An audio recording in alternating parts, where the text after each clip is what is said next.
Well, the 2027 Rugby World Cup draw is been and gone, and everybody's had their say on it. And now we're going to talk about Australia's chances in that tournament. Yes, we're nearly 2 years out, I know, but there's lots of things that we can talk about. So in this video, I'm going to look back on the Wallabies season in 2025, give you my views and opinions on it, and ask you to let me know what you think of the development of this Wallabies team at the moment. Okay, let's go and sit in the park and talk about it. G'day everyone, welcome to Inside Rugby with Mark. If you haven't been here before, my name is Mark. I'm a Kiwi rugby fan living here in beautiful Cancun in Mexico. I'm also the founder of United Rugby Fans, a global not-for-profit organisation that we've recently started that's giving you, the 500 million rugby fans across the world, a louder voice in the game. So if you want to be part of this organisation, all you've got to do is send me your email address and where you live in the world to the email that's on your screen right now, and I will sign you up to United Rugby Fans. It's as easy as that. And we're going to be launching our new website any day soon, and it's going to blow you away. You're going to be able to see so much about what we're doing on that website. So welcome to the video, and if you're a regular viewer of mine, welcome back. It's always great to have you here, and I look forward to reading all your comments on this particular video. So today I'm going to be talking about the Wallabies and talking about their season. And if you've been watching my videos over the last 12 months or so, you know that I'm a big Joe Schmidt fan, and I was really impressed with what he's done with this Wallabies group. When he first came in as the coach last year, he started giving a lot of young guys an opportunity, started building depth into the squad, and he's always been hampered by a couple of things. First of all, overseas players getting released from their European clubs, and the second one has been a massive amount of injuries, and I'm going to talk about that more in this video. But the Wallabies started off 2025 with a game against Fiji in Newcastle, and I watched that one, and it was a very interesting game. Fiji should have won that game, in my opinion. They were right hanging in there until the last minutes of the game, and then the Wallabies got an opportunity to win it, and they took it, and they ended up winning by 21 points to 18. It was a thoroughly deserved win in the end by Australia, but Fiji, I tell you what, they gave everything in that game at McDonald's Stadium in Newcastle on that beautiful afternoon. But I tell you what, that started a trend for me with this Australian team. They found a way. They found a way to come back into that game and win it at the end, even though it was a nail biter. And that was going to be something that was going to be very, very telling throughout the Wallabies season in 2025. So next up for the Wallabies was the British and Irish Lions series, and boy, I was really upset about this. If you'd watched my videos at the time, I talked about the fact that Rugby Australia didn't do Joe Schmidt any favours at all by giving him only one warm-up game against Fiji, and they lost their big number 10, Noah Lolesio, in that game to concussion. So they were already going into the Lions series underdone and under-manpowered in their key position, and I thought this was going to be ironic for the Wallabies. On the other hand, the British and Irish Lions, they'd had 5 warm-up games before going into that first test match in Brisbane earlier in the year. Now, the record books show that the Wallabies lost that Lions series by 2 games to 1, but unless you watched the series, you know that it was a lot closer than that. And that second game, well, could have, would have, should have gone to Australia. It was a fantastic game of rugby, and in the third game, the Wallabies came away with a well-deserved win. But boy, what a series it was. It really showed that this Wallabies team was able to compete with any team around the world, and I thought they gave the Lions a fantastic series, considering they only had that one warm-up game, and I think there was a lot of things that we needed to take away from that. The Wallabies were starting their 2025 season up against a phenomenal opponent in the Lions. They'd only had one game against Fiji to get into it. And if you look at the likes of New Zealand and South Africa, they had a lot of warm-up games before they got into their rugby championship competition. So that was something that I think worked against Joe Schmidt in the early days of this season. But despite that, I thought Australia came out really well. They looked like a really good unified rugby team. They were trying in all those games right to the last minute. They were showing grit and determination. And another thing that I saw was the development of the team. The likes of Tom Wright, Max Jorgensen, Dylan Peach, all playing very, very well. Joseph Sua Ali and Len Ekitau starting to get that combination together at 12 and 13. But it was always obvious from the beginning of the year, with Noah Lolesio getting injured, that the Wallabies were going to struggle at number 10. and that was going to be a big factor throughout their entire season this year. Now, if taking on the Lions at home wasn't going to be a big enough task to start the Rugby Championship, the Wallabies were off to South Africa, so on the road straight away with 2 extremely difficult test matches against the Springboks in their own backyard. And this was going to be another huge challenge for Joe Schmidt and his team, but they got to Ellis Park in Johannesburg and they did the unthinkable.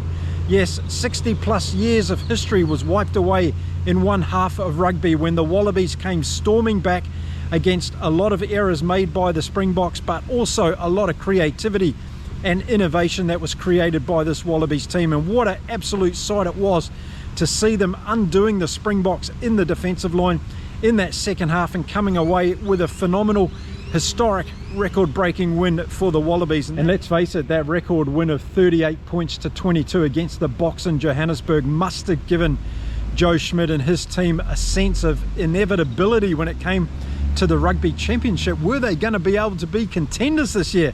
That's something I was looking out for. But the next weekend, the Springboks were able to turn it around. They had an 8-point win in Cape Town by 30 points to 22 against the Wallabies. And it just seemed that the Springboks had regathered their momentum and got themselves back to where they wanted to be. But I think as they left South Africa, the Wallabies and Joe Schmidt would have been really happy with the outcome. 1 win and 1 loss in South Africa. And now they were going back to Australia to have a 2-game series against Argentina. And I'm sure they believed that they were going to be able to win both of those games. So the first game was against the Pumas in Townsville in far north Queensland. A potential hot day for all the players. And boy, what a game it was. And the Wallabies, once again, they had to draw on that grit and determination to get away with a win of 28 points to 24 in that game. And it was an exciting game. Both teams came to play running rugby, and it was a great outcome in the very end. A lot of Los Pumas fans will be upset that they were robbed of that particular game, but how many of those games did we have throughout the 2025 season? It was a great game of rugby as a pure rugby enthusiast with a lot of good running rugby. And we also saw the start of Santiago Carreras really starring for this Argentine team. In the end though, the Wallabies got the win, and then they were off to Sydney to play the Pumas in the next game. Well, the Pumas had come to Australia with the same grit and determination that the Wallabies had taken to Johannesburg, and they were able to come away with a 2-point win in that second game in Sydney. And as they've been doing all the time, Los Pumas, over the last few years, they've been upsetting Australia, South Africa and New Zealand in their own backyard, and they were able to do this to the Wallabies. So Joe Schmidt would have been a little bit disappointed at that stage. He would have thought that they would have got 2 wins against the Pumas, even though they were very difficult opponents, of course. And next up, well, they had to go to New Zealand to take on the New Zealand All Blacks at Eden Park. And in that game against the All Blacks at Eden Park, we started to see, I think, for the first time, how the season was starting to draw out for the Wallabies. They'd lost a number of key players from their team through injury, and so they went to Eden Park and they weren't successful, as most other teams have not been successful at Eden Park for a long time. So the All Blacks had that win, and then the next weekend in Perth, Australia, the All Blacks were able to do it again. And I really think that put a big dent in the season psychologically for this Wallabies team, losing 2 games to New Zealand, 1 in New Zealand, 1 in Australia. And I think the mounting injury toll, the unavailability of some players, the retirement of James Slipper and also Nick White were starting to really have a toll on this Wallabies team. So next up was their Northern Tour, and it was really going to be an opportunity, I think, for Joe Schmidt to call on the depth of this team to see how good they were, and they were hoping that they were going to get a win or 2 throughout the Northern Tour. Well, they went to Japan first, and it wasn't the result that they really wanted despite having the win. There was no cohesion in the game. The conditions on the day were lousy for both teams. It was raining cats and dogs, and the Wallabies just weren't able to put the Japanese away. So credit to Eddie Jones and his team. They fought really hard in that game, and they were very close to taking down the Wallabies. But at that stage of the season, I was starting to see leaks in the boat for the Wallabies. It didn't look good for them, and heading off to Europe, it was always going to be a very difficult ask. So next up was England at Twickenham, and this is where things started to unravel for the Wallabies. They were beaten comprehensively 25 points to 7 in that game, and their own try came from an intercept. So other than that, they weren't able to make any impression on England. So no doubt England were the better team on the day, as they have been against most competition this year, and there was no doubt about it, the Wallabies were starting to look a little bit wobbly as they continued on their tour. Now next up for the Wallabies was Italy in Italy, and this was going to be a difficult one as well, because Gonzalo Quesada is doing a lot of good things with this Italian team, and we've seen a lot of their good players come back into the team, and I thought they were fielding something close to full strength in this game against the Wallabies, and so it was. The Italians, they ended up rolling the Wallabies in this game, and this was an emotional roller coaster for the Wallabies and for all of their fans. Yes, comprehensively beaten by England, but did they think they were going to have a chance against Italy? I thought they were going to have a chance and could probably bounce back, but they didn't, and this continued to keep their slide in the downward trajectory, and I don't think this was a good thing for the Wallabies at all. It was going to be difficult now for Joe Schmidt to pick the team up emotionally, I think, and go to Ireland to take on Ireland at the Aviva Stadium in Dublin. Don't forget, the Wallabies had that huge series against the British and Irish Lions. They'd had a lot of injuries, and now they were drawing on the really last remains of their fuel tank, and it was starting to show.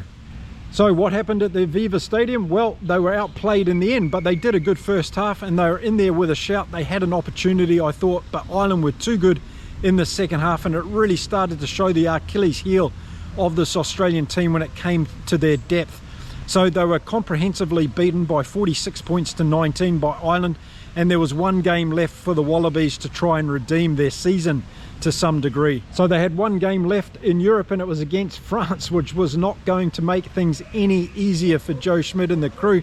But they went off to the Stade de France, and I tell you what, they played some really good rugby, and they hung in there again with France for the first half, and they showed their spirit and what we've seen from this Australian team. But once again, we saw them falling away in the second half, and France absolutely annihilated them in the last 20 or 30 minutes of that game. France have got so much individual brilliance with the likes of Louis Biel-Biarri, Damien Penaud and others in that team, and don't forget Anton Dupont wasn't in the team for France.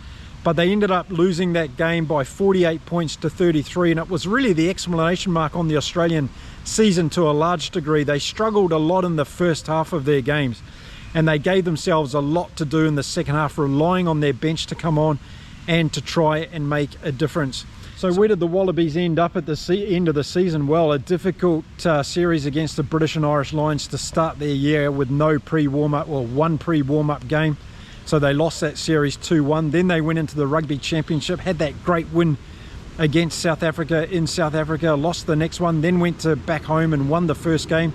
And that was it for the Rugby Championship. They ended up with 2 wins, which was a little bit disappointing. And then Japan, they got a win, and then it was off to Europe, and they weren't able to get a win. So very disappointing, I think, in the eyes of many. But I tell you what, looking at the glass half full, there was a lot of good things in this Australian team for me this year. A lot of things that shine through. And like a lot of teams at the moment, they're lacking in a few positions in terms of depth and ability and skill set. And number 10 is a big problem for Australia, as it is with a couple of teams around World Rugby at the moment. We saw Tom Lynagh tried there. We saw Noah Lolesio in that first game, of course. Then we saw Tane Edmed coming in. We saw Carter Gordon towards the end of the year. And we saw James O'Connor, of course, who did some good things in South Africa. So it was a really difficult time for Australia through a couple of positions. They lost Tom Wright in South Africa as well, and I think that was a massive loss to this backline, because straight away we saw Joe Schmidt having to juggle around and to try and find some cover, and we saw Andrew Callaway getting an opportunity there, and then Max Jorgensen, of course, and pretty much like the All Blacks have done with Will Jordan and sticking him at fullback. I think this is a critically bad move from Joe Schmidt, putting Max Jorgensen at fullback. He's a winger through and through, and like Will Jordan, he scores his tries when he's playing on the wing, and that's where they need to have Max Jorgensen on the wing. I thought one of the players that broke out for me this season was Dylan Peach. I thought he had a great few games when he came on. He's a big, strong winger that knows how to score great tries, and I saw some really, really good things from him. So he's an encouraging prospect from the future. But in the forwards, well, there were some really good performers this year. I thought Nick Frost had an outstanding season for the Wallabies. He's one of the best locks in world rugby at the moment, no doubt about it. And he was ably supported, I thought, throughout the season with the likes of Fraser McWright, who was one of the best, if not the best turnover stealer in World Rugby this year. Absolutely brilliant, Fraser McWright. Tom Hooper had a breakout season as far as I was concerned. He performed very, very well in some big games. And there's Harry Wilson, and there's two sides to Harry Wilson's performances in 2025 for me. First of all, he showed great leadership skills throughout different times of the season. He also showed great ability on the field, but he did cost Australia a number of key penalties in key games.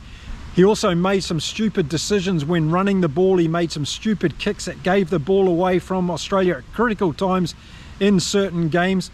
And if you look at those micro moments in Harry Wilson's performance this year, you'd say could do better. But overall, I think he had a good season. And Australia, they were hamstrung, weren't they, when they lost Will Skelton as well throughout the season. You could just see the difference he made to this team when he came in. He was an absolute giant performer, literally and also figuratively, with bringing this Australian team together in the dressing room. You can see his presence and input in this team, and they really, really missed him when he wasn't in the team. And then you had players like Taniela Tupou, who had good games and then shocking games this year. He gave away a lot of penalties at scrum time for technical infringements, but then you saw him have really good games, and he was pivotal in making differences for Australia in the scrums and also sometimes in open play. And then you had the likes of Angus Bell. Well, for me, Angus Bell is one of the best bench impact players in the game of rugby, but when he was put into the starting lineup, it just wasn't as effective for this Wallabies group, and that's something that they really, really missed as the season went on. So that was something that didn't work for me in this Wallabies team.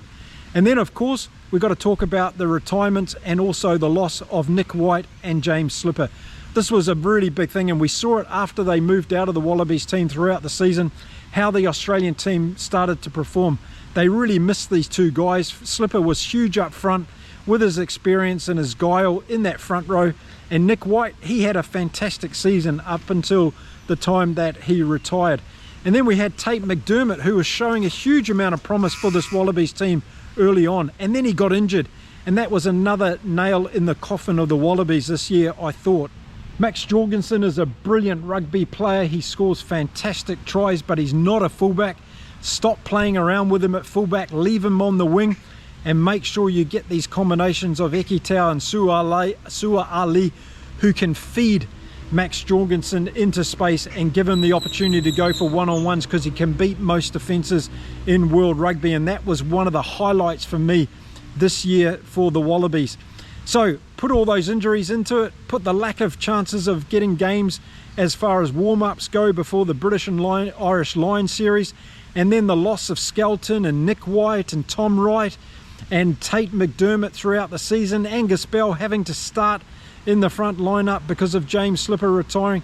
Put all those factors together, and Australia is a different rugby team. And I can tell you what, those performances against the British and Irish Lions, the ability to take down South Africa and Johannesburg, put all those together, put those players back in the team, and we're going to see something different in 2026 and heading to the Rugby World Cup. So I'm not going to write Australia off yet. I still think there's a huge amount of potential. There's going to be some big things happen in 2026. They're going to get Tom Wright back sooner or later. They're also going to have a change of coach. Yes, Les Kiss is going to come in around June and July and take over from Joe Schmidt, unless Rugby Australia can do something with Joe Schmidt and get him to renegotiate a new contract. I don't see it happening. I see Joe Schmidt moving out. I see Les Kiss coming in, and then it's going to be a new ball game. What are we going to see from this Australian team as they head to the Rugby World Cup?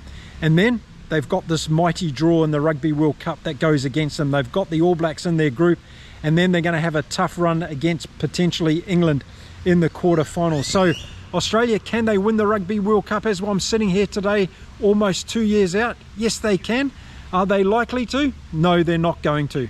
Now listen, I want the Wallabies to be a real force in 2027, and I hope they can be. I've been a guy that's lived in Perth, I've lived in Melbourne, I've lived in Sydney, and I've lived in Brisbane. I've spent a lot of my life living in Australia. I love the rugby in Australia. I wish it was a bigger sport, and with United Rugby fans and all the things we're doing, I hope we can have an impact on that later on as we develop and grow. But for right now, I really want to see the Wallabies carry on and show us the potential we know they have. A lot of you were shouting from the rafters when you saw Joe Schmidt's impact on this team at the beginning of this year against the Lions and then the game against South Africa. They started to go downhill after that because of all the reasons I've mentioned, I believe, in this video. I think they've still got the potential. I think they've got the talent. They need to find a number 10. That's going to be absolutely pivotal for them. And I don't think it's going to be Carter Gordon. I don't think it's going to be Tom Liner. And I don't think it's going to be Tane Edmed. Those are my hard calls on that one. But I think if they are able to find a number 10 in this Wallabies line, they've got Len Ekitau, who's an absolute standout player at number 12. Joseph Su'ali's only getting better and better at 13. And with Jorgensen and Dylan Peach and Tom Wright in that backline, it's going to be one of the better backlines in World Rugby. There's no doubt about it. And that's what I want to see from these Wallabies players in 2026 and in 2027. We did see good performances also from the likes of Nick DeChampagny throughout the season. He was a captain, of course, don't forget, against Japan in that game. And we saw also some really good performances, I thought, from Jeremy Williams throughout the year. And Zane Nongor and Tom Robinson, well, those are guys that are going to need to grow into those positions and really give the Australians some power up front.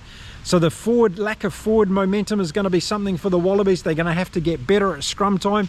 They've got the loose forwards to deal with anybody in World Rugby. Fraser McWright, Tom Hooper, Rob Valentini and Harry Wilson are as good as it gets, in my opinion, out there. They're going to have to go to another level in the tight 5, and that's going to be a handicap for now as far as I'm concerned with the Wallabies team. So there you go. There's my take on the Wallabies in 2025 and looking forward to next year and also the Rugby World Cup year.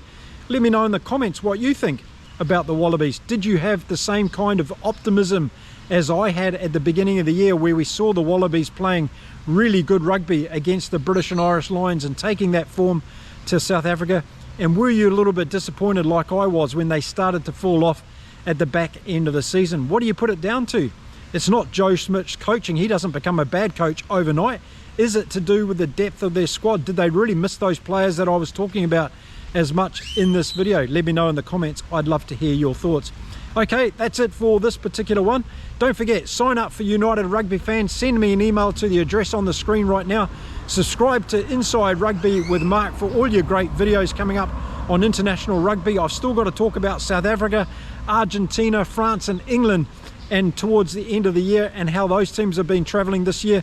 So make sure you stick around for those videos as well. Until next time, it's time to say keep safe, keep watching your rugby across the world, and I'll see you again very soon from right here in beautiful Cancun in Mexico. Until next time, it's adios from me. Bye for now, everyone.